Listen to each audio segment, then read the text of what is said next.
Brad Stevens. I think Brad Stevens is a good coach. He came into this season. He's been in the conference finals now 3 times in the last 5 years. I understand that. But Molly and Max Kellerman and the producers, put us on the split screen, please, because I want to look at Molly and Max when I ask this question.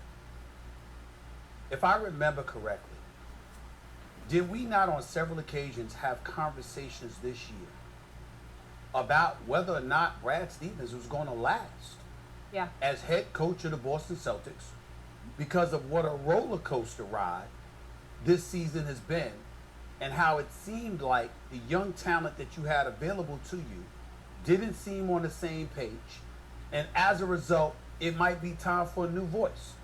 I recall that being the case. Yeah. So we go through all of that.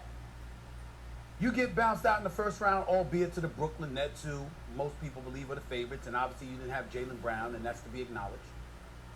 You had what can only be described as a suspect relationship with the Marcus Smarts of the world, according to reports and things of that nature.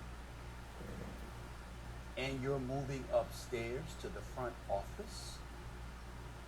You see, it's moments like this where I get on people's nerve, particularly white America, and the NBA community specifically, because I point out, it's beautiful to be a white guy. It's just beautiful.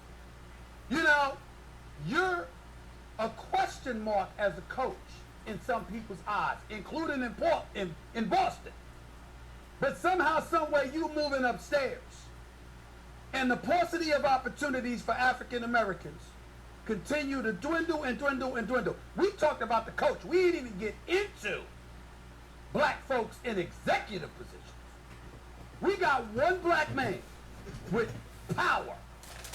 I'm talking about he's the final say on basketball. I'm not talking about black folks sprinkled here and there in the front office where you're in the room and you play a role in the decision making. And I'm talking about one dude, and his name is Masai Ujiri in Toronto. We don't even have in the NBA a black dude in the United States that's making the final call on basketball-related matters. And somehow, some way, Brad Stevens, who I like, who I believe deserves to be a head coach on this level, a shaky season, and he's going upstairs. That's my reaction to this, Max. I actually don't give a damn about anything else pertaining to the Boston Celtics right now. That's where my mind is. Well, I understand it's it. It's just a beautiful, beautiful thing sometimes. I'm not saying that what you're bringing up doesn't have something to it. I don't know if it applies here or not.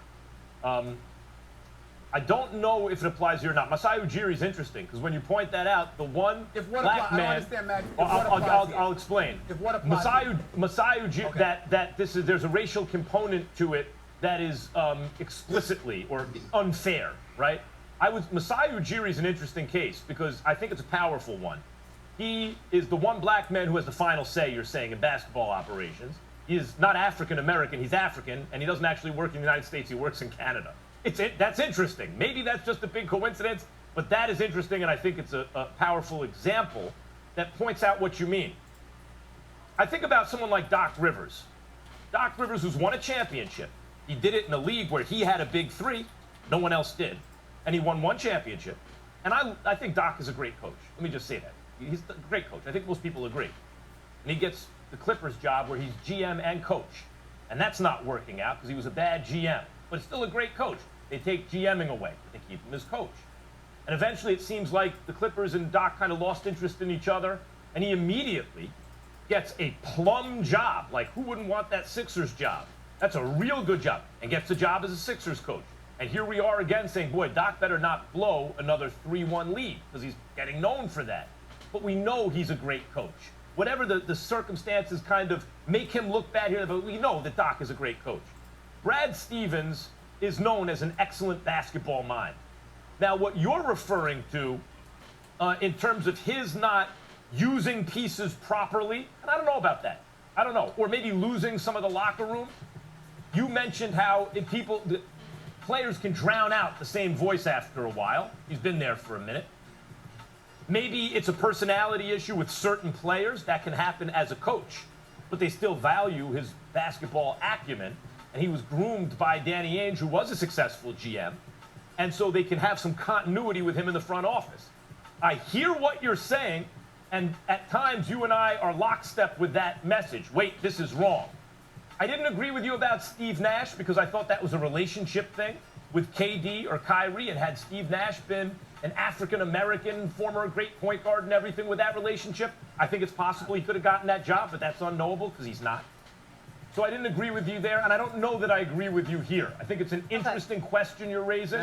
Yeah, but given what I just said, I don't know I agree with you. Let me get it. Thanks for watching ESPN on YouTube. For live streaming, sports, and premium content, subscribe to ESPN Plus.